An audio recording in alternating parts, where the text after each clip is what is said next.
What is transactional analysis? And who is Eric Berne?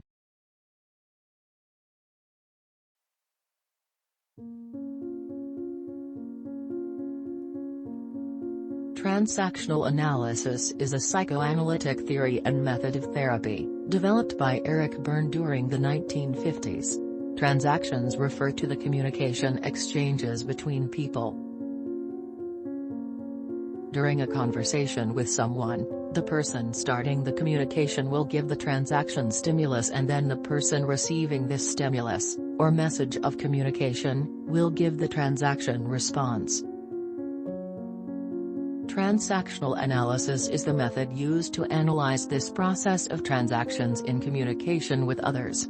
It requires us to be aware of how we feel, think, and behave during interactions with others.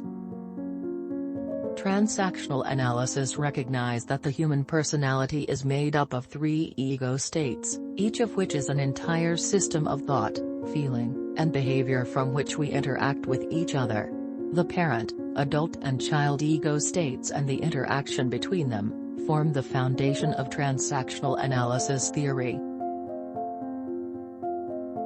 Transactional analysts are trained to recognize which ego states people are transacting from, and to follow the transactional sequences so they can intervene and improve the quality and effectiveness of communication.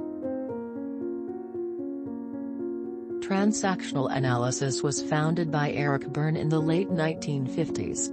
Eric Berne was born in Canada in 1910 and died in 1970. His field of expertise was rooted in psychoanalysis. His ideas for TA developed from Sigmund Freud's psychoanalytic theory that childhood experiences have a great impact on our lives as adults and are the basis for the development of our personalities, and psychological or emotional issues that we suffer.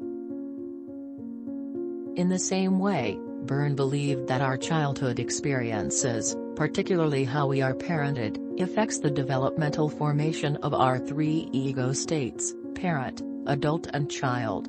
This can then, unconsciously cause us to replay the same attitudes and behaviors that our parents had towards us to someone else during a conversation, or to respond to communication and interactions with past childhood anxieties and emotions. Eric Berne proposed that dysfunctional behavior is the result of self-limiting decisions made in childhood in the interest of survival. Such decisions culminate in what Berne called the life script, the preconscious life plan that governs the way life is lived out. Changing the life script is the aim of transactional analysis psychotherapy.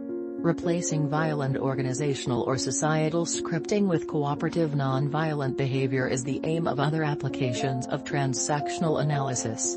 Since Berne's creation of transactional analysis, other psychotherapists and psychologists have added to it, developing the theory and its therapeutic applications further, such as Thomas Harris and Claude Steinor.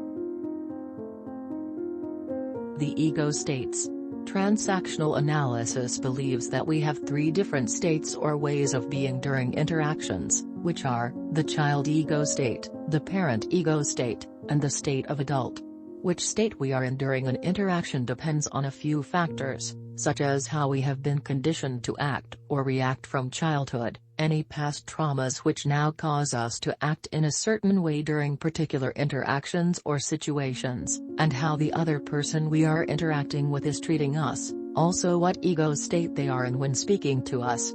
Interacting with someone from the state of child or parent mode is often a default or unconscious reaction that is used, and it takes conscious awareness to be able to bring ourselves back into adult mode and interact from that place instead.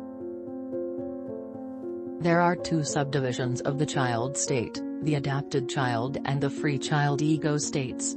This is when we interact and respond to someone based on our past conditioning of internal emotions, felt in childhood, so when we revert back to our thinking and feeling from when we were children.